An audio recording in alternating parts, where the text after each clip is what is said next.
Hi, everybody. I'm Janina Ong, Program Manager here at AmChip.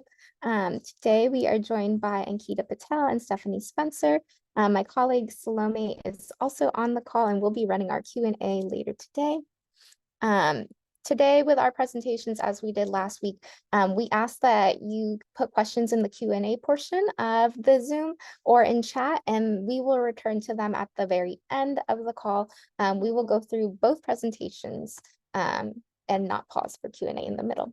So I am very excited to introduce to you Stephanie Spencer. She has a very long, illustrious biography. I'm just giving you kind of the highlights here. She is the founder and executive director of Urban Baby Beginnings. She is known and respected by the maternal and newborn health community in the Richmond and Hampton Roads area. She is the founder and executive director of Urban Baby Beginnings and holds several roles in promoting safer motherhood and newborn health. Stephanie received her bachelor's in nursing at Regent University and her bachelor's in leadership studies with a concentration in economics and finance from Virginia State University. Currently, she leads the Maternal Quality Care Alliance and Birth Equity Network teams under the Virginia Neonatal Perinatal Collaborative. That's just a very short version of her biography. We are so fortunate and lucky to have her today. She's going to tell us all about Urban Baby Beginnings, the work they've been doing for the Safer Childbirth Cities project, and then also the work they've been doing in regards to sustainability. So I will pass it to her now. Sure. Thank you so much for that introduction, and definitely excited to come here to talk a little bit about our work at Urban Baby Beginnings and Safer Childbirth Cities. Give me a moment and I'm going to share my screen. Hopefully you all can see that. Let's see. All right. Is that visible to you all? All right, wonderful. So this is just a snapshot of part of our team. I'll talk a little bit about the makeup of our organization in a bit. But essentially we are a nonprofit 501c3 focused on ensuring that individuals in the community who are pregnant and or postpartum, along with their children up to the age of 3, have access to high quality, culturally tailored care. And we do that through a maternal hub model. We have 4 locations at this time. When we first started, we had we had 2 locations in the Central Virginia and Hampton Roads areas. And really our mission is to ensure that we reduce adverse outcomes and isolation experienced by families during the prenatal, postpartum, and early childhood years by increasing that access, which provides community support, workforce development, and advocacy for birthing and postpartum families. In 2020, we became a Safer Childbirth Cities, which means that we were really focused on building safety within systems and collaborating together to improve outcomes. And we're representing the Norfolk area. And there were a lot of challenges in that space because there were so many things that were going on in the area. But one of the things that brought us together was the common goal of improving outcomes in the Norfolk area.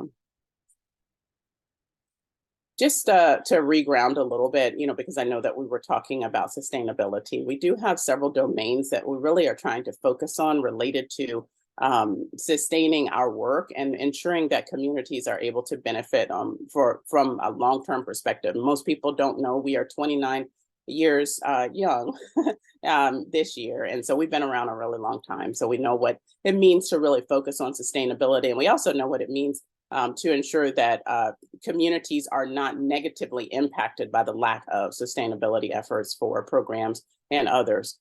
So some of those domains are continuous quality improvement and evaluation, benefits to the community and those who are using the services, stable funding streams and financial resources, organizational characteristics such as our structure, climate, culture, and resources, program adaptability, contextual environmental fit, and active communicative partnerships and relationships with collaborators across community. And then you can imagine that having been around for 29 years, we've been able to kind of see the community continue to push forward and lead these efforts. And one of the things that we're really focused on is bringing community voice, ensuring that our program is community-led and driven. So just overarchingly, sustainability refers to the practice of meeting the needs of those present without compromising the ability of future generations to meet their own needs. It involves finding a balance between economic development, social equity, and environmental protection. And this concept really emphasizes the responsible use of resources, reduction of waste, and the promotion of practices that minimize negative impacts on the environment and safety. And we try to make sure that we're adapting that within the culture at Urban Baby Beginnings, because we know that you can really harm communities when you aren't really focused on ensuring that we're protecting the environments that we're serving. There are challenges to sustainability as a nonprofit organization. I can remember 29 years ago, starting we were an early childhood center. So we really focused on providing direct support and resources and services to children up to the age of 5. And what you see now is what we knew many years ago. So right now there's a huge focus on improving supports for early childhood education. The costs are astronomical. We know that, childcare is not something that is accessible to many people. We also have an issue with our childcare providers being able to be reimbursed appropriately for the services that they provide, and they tend to predominantly be women of color. And with that, we're starting to really focus on sustainability efforts to ensure that folks who are in the workforce are continuing to work appropriately and be supported with the resources that they're given, but also for the communities at large, because we have a large percentage of people who aren't able to take advantage of childcare services at this time.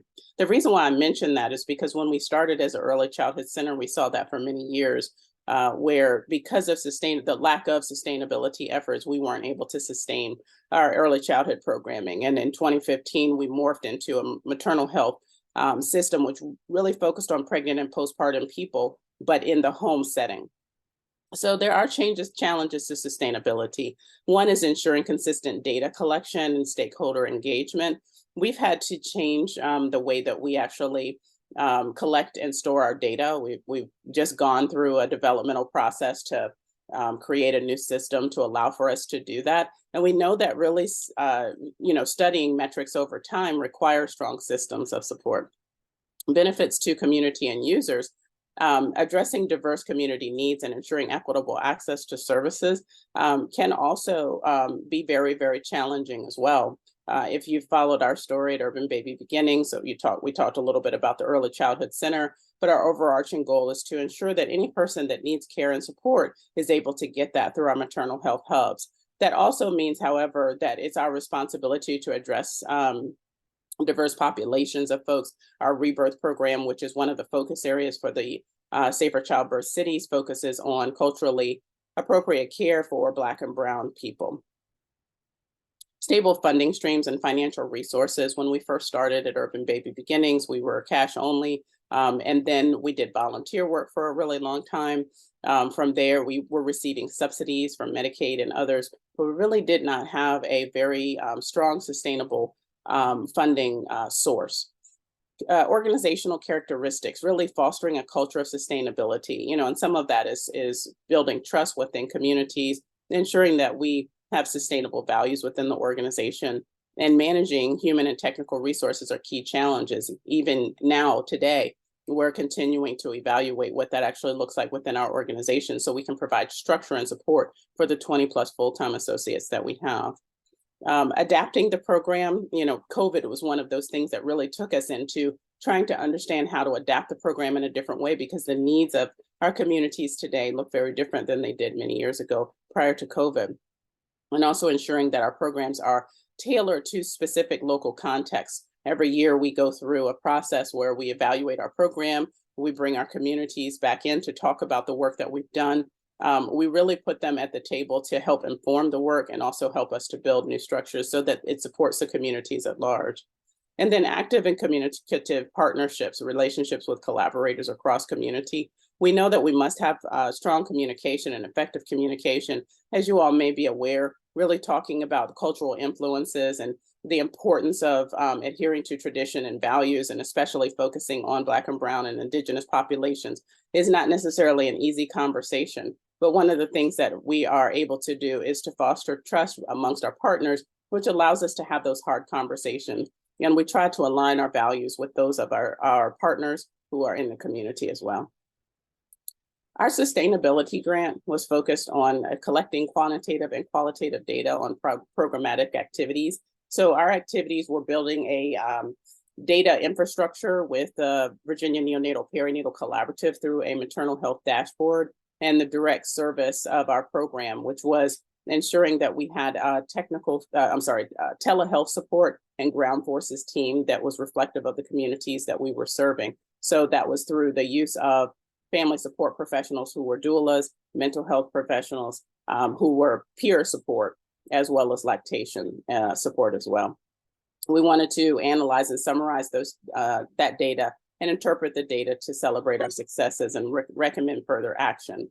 And our goal also was to share data through at least one webinar in-person event. Since we've received our sustainability grant, we've done 2 events. Well, we've done 2 events thus far. This is our 3rd. So we're really trying to share the work and what we've done together. I did want to share with you our success and how we measure that. Yes, we do measure things from the data perspective of looking at Healthy People 2030, preterm birth rates and things like that. But I think that this shows you exactly kind of where we're going. And at the end of the year, we'll actually be sharing data that shows that by implementing the strategy, we've eliminated the disparity for Black and Brown and Indigenous folks.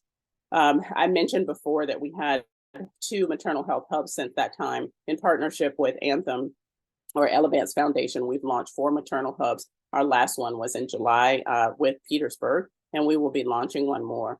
We've trained with the funding of United Healthcare over 200 doulas, 40 are state certified and Medicaid credentialed. We do employ 20 full-time professionals of color. They're home visitors, community health worker coordinators, and doulas. We implemented a referral partnership with numerous nonprofits and Black and Brown community-based organizations as well. And we expanded our partnerships and funding streams to include a 5-year HRSA $7.5 million grant in partnership with the VNPC. We also represent the Norfolk site for AIM-CCI, the National Diaper Bank, and also Centera Cares. We operate in 3 hospital systems, 4 clinical practices, and virtually within 2 regions of the state. And we've partnered with over 150 RNs, LPNs, and CNAs to implement programming using a collaborative approach, because we do focus on bridging the gap between clinical systems and communities as well. We launched the Maternal Quality Care Alliance Collective Impact Group with founding partners and the support of the Virginia Neonatal Perinatal Collaborative. And we did change how care is delivered, creating safer zones of care. What do I hope will be different after this sustainability project? That we do have community-led and informed solutions that are measured through data, but also impacts that aren't necessarily data-driven. They're more qualitative in nature. That we continue on with cross-sector collaboration. That was something that we had a huge challenge with at the very beginning. I didn't talk a lot about the sites that have been supporting this initiative, but others. There's been a lot of work that has occurred in the Norfolk area. That was something that we did not anticipate happening, but because of the collaborations that we've had, we've been able to make huge monumental change in the Hampton Roads area, which is one of the areas that has the highest preterm birth and mortality rates in the state. I do hope that we receive state sustainable funding. As you know, the state innovation grant, we received that, but also there's more to be done. Sustainable funding can look like Medicaid reimbursement, commercial reimbursement, along with continued philanthropy and other stronger partnerships. That we can't do this work alone, and we need to have partners together that are working collaboratively to address some of these more systemic issues, because one of the things we cannot cure is poverty. We want a healthy workforce, whether it be from the community-based doula perspective and or the community at large. We know that a healthy workforce can change outcomes and also improve outcomes for families overall. Some of the external factors that are involved with our sustainability, obviously, are just urban development and infrastructure changes, demographic shifts and policy changes and fluctuations in healthcare and early childhood development. We know that socioeconomic conditions impact funding sources and technological advancements. We understanding and navigating these influences are vital for sustaining the organization's mission and impact within urban and rural communities. And to really accelerate our success, we do need to have honest conversations about what it means to support community-based systems, and to remember that the work has to be funded to be done. It cannot be based off of goodwill. It has to be that in order for us to have systems level change, that there's a requirement that we all come together and that there's not unequal funding in one or the other. Robust community engagement and ensuring active partnership and feedback in the community to align services would be one. Sustainable funding strategies, we talked about that. Data-driven decision-making processes to monitor effectiveness, but that it's not just related to preterm birth or breastfeeding rates. There are other things that we know we need to look at to see if it really is positively benefiting communities. And also embracing continuous innovation and integrating cutting-edge approaches to technologies in early childhood development and healthcare. One of those things that we are trying to look at is the hybrid model of telehealth support with our telehealth app, as well as direct service. So I'd like to thank you all for listening to me, AMCHIP, for your continued support, Safer Childbirth Cities as well. This is my contact information. You can definitely follow us as well. And this is some of our brands, whether it be from our collective impact group, Rebirth, which is our focus on Black and Brown and Indigenous folks, and then Urban Baby Beginnings as that overarching house. So thank you so much.